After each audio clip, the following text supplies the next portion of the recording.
Assalamualaikum warahmatullahi wabarakatuh. Alhamdulillahirabbil alamin, wassalatu wassalamu ala asyrafil anbiya'i wal mursalin wa ala alihi wa sahabatihi ajma'in, amma ba'd.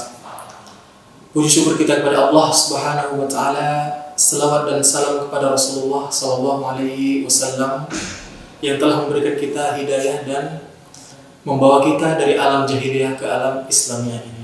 Para jamaah sekalian dirahmati Allah Subhanahu wa taala. Dalam ayat Al-Qur'an Allah Subhanahu wa taala berfirman, "Wa bil ashari hum yastaghfirun."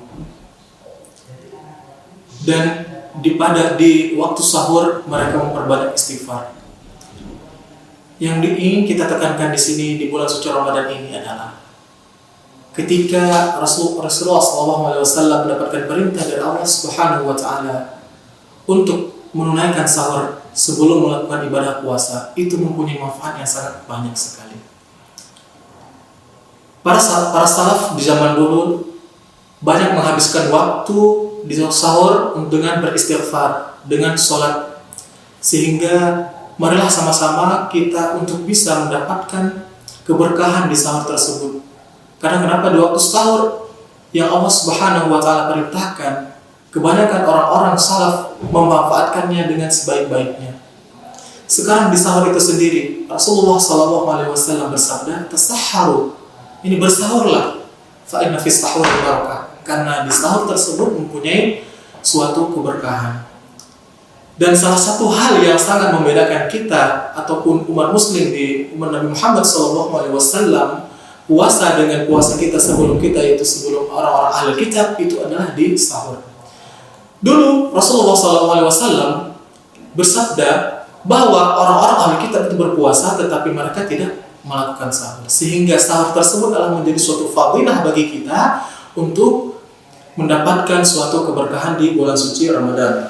Kemudian Rasulullah SAW juga menjelaskan bahwa as-sahur aklatu barakah. Jadi sahur itu adalah makanan yang berkah.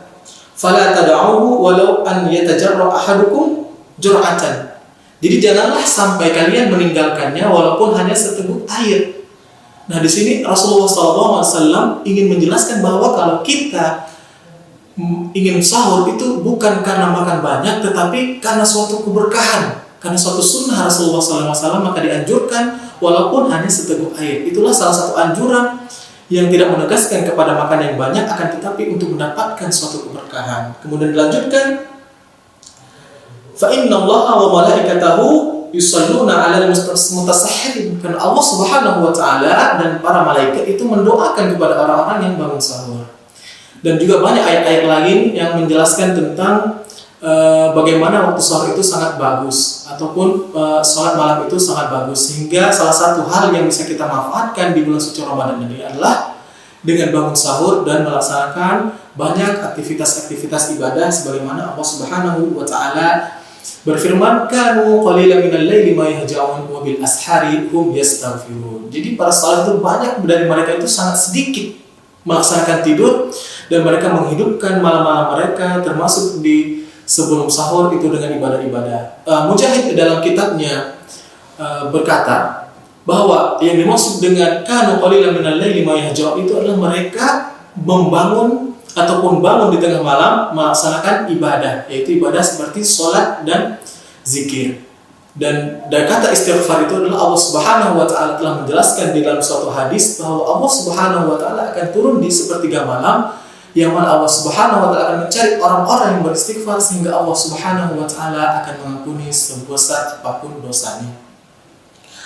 Nah, dari sini kita bisa memandang dan bisa melihat bagaimana sahur itu akan bermanfaat bagi manusia dan khususnya bagi muslimin yang berpuasa di bulan suci Ramadan.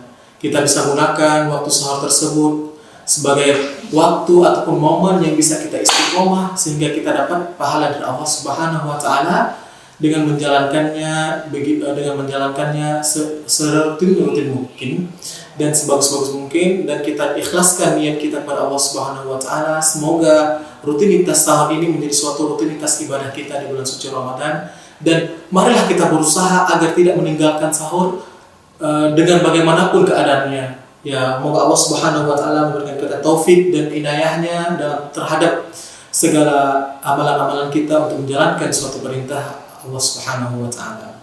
Kita akhiri dengan wabillahi taufiq wa hidayah. Wassalamualaikum warahmatullahi wabarakatuh.